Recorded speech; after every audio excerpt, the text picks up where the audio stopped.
There's some real money in the room. However it is, so you get out of jail, and when you get out of jail, this is when you join or sign to Boss Hog Outlaws.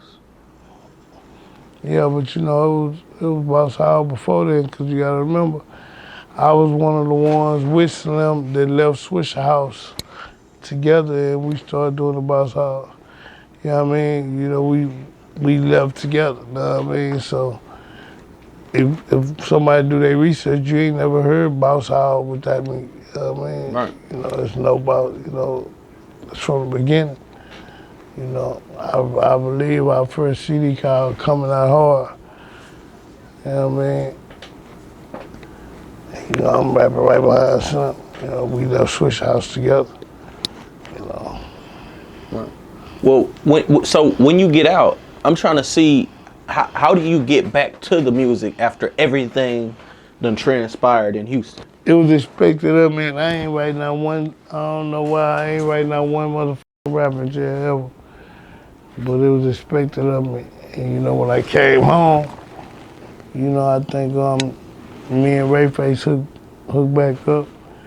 You know, Rayface, you know, he was one of the OGs too in the hood. You know, street OGs too, you know what I mean? So right. when Rayface hooked back up, and I think that was just, it was history after that. Right. Because when I came home, Slim, he was in the best position. You know what I mean? You know, as far as getting back in the music and getting back with, you know, he was doing all the good. You know, he was the one really pushing that line nationwide. It made sense, you know, Rayface, he one of the CEOs of Boss Hog, and we family, you know, so it made sense. My style, you know, like my artistry, it just always blended perfect over there. Right. So you put out Behind 10 Volume 1, classic. You know what I'm saying? I think I was talking to D Jones. I was like, you know, a J-Dawg album is really like a mini biography. Mm-hmm. You know what I mean? Autobiography, like you kind of tell the story all the way through. You know what I'm saying? Right. Let me take you back to 17. I was in the hood, jaywalking, look at me. You know what I'm saying? And then you even go before that. You know what I'm saying? Literally. Like that's the J-Dawg. And then yeah, I tell my story. Right. Right. And I think then after Behind 10 Volume 1, you come with Still Behind 10. That was before Behind 10 Volume 2? I think. Or wasn't they like the same?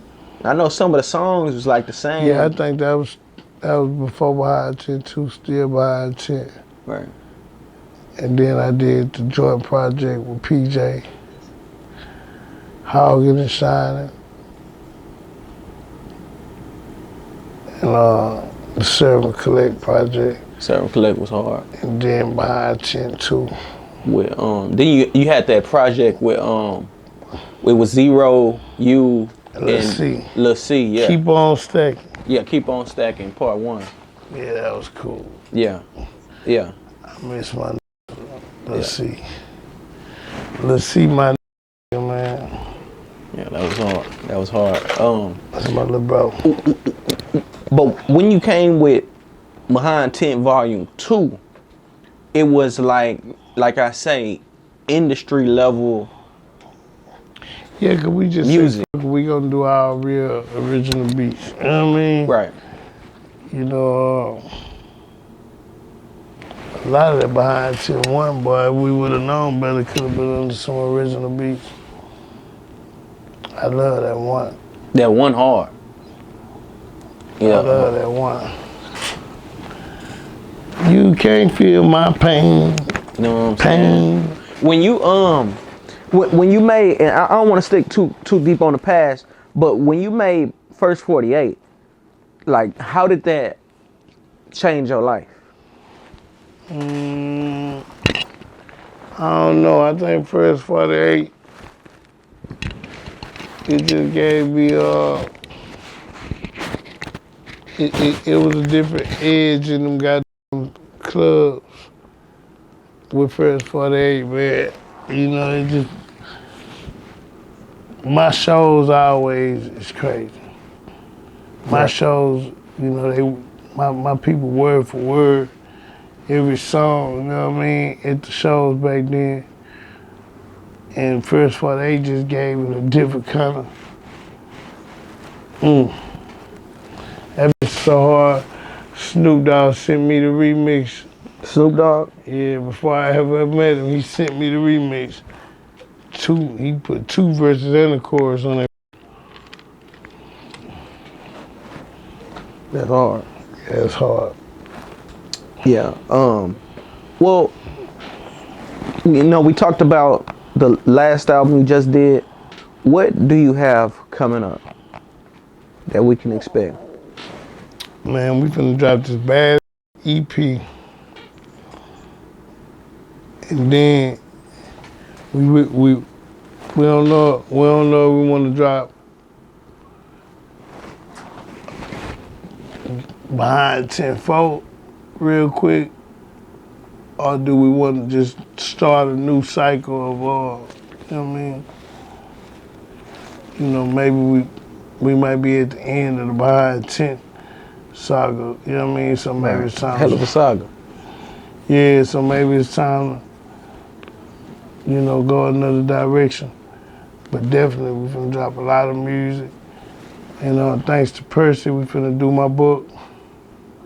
Amen. And I'm excited about this movie, man. Me and my anybody know me know Dallas is my second home, you know, and me and my you know, we done wrote the script up, we got a meme of movie blueprint. And hopefully, you know, that won't be too far away from completion, man. You know, I'm just working this shit, man.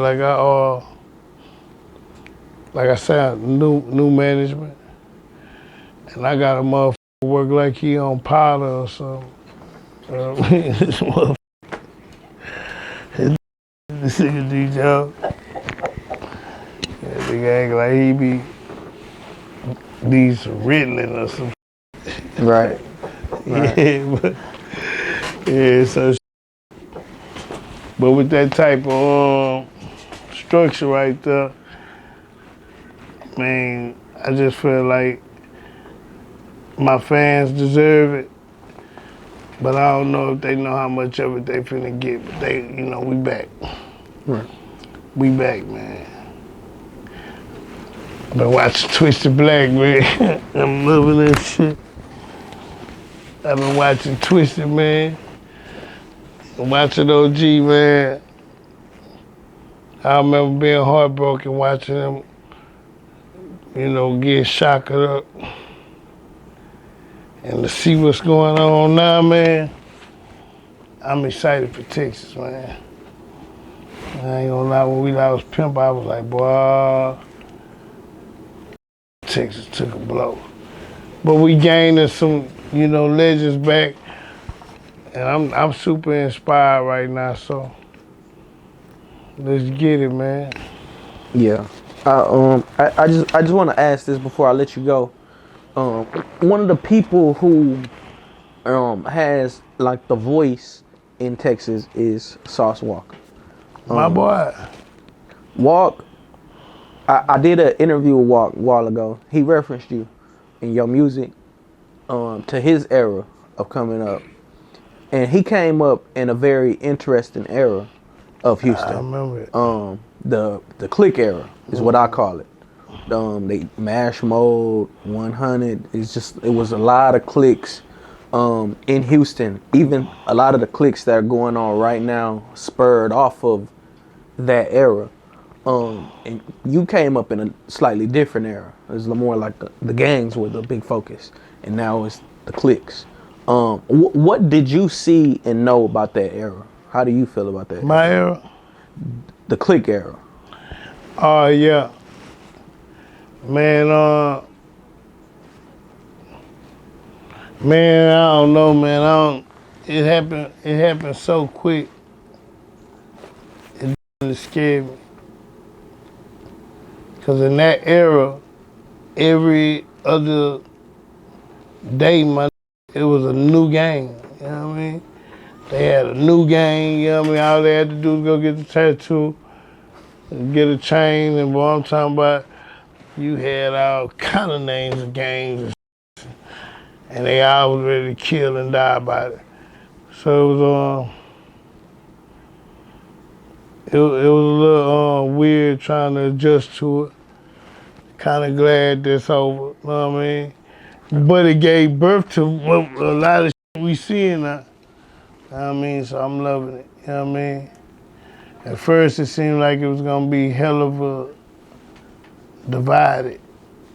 And it kind of scared me thinking that we was gonna go back into that era of division, you know what I mean? But it seemed like these young ain't getting along. The more money they get, the more they get along, seem like. Right. So I just pray for prosperity for them. You know what I mean? Because when they getting their money, they seem like they be smiling them, happy and the on their camera. You know, so y'all get that money, man. Like Pimp say, getting that bread truck. Hey, RealToon, it's some real money in the room.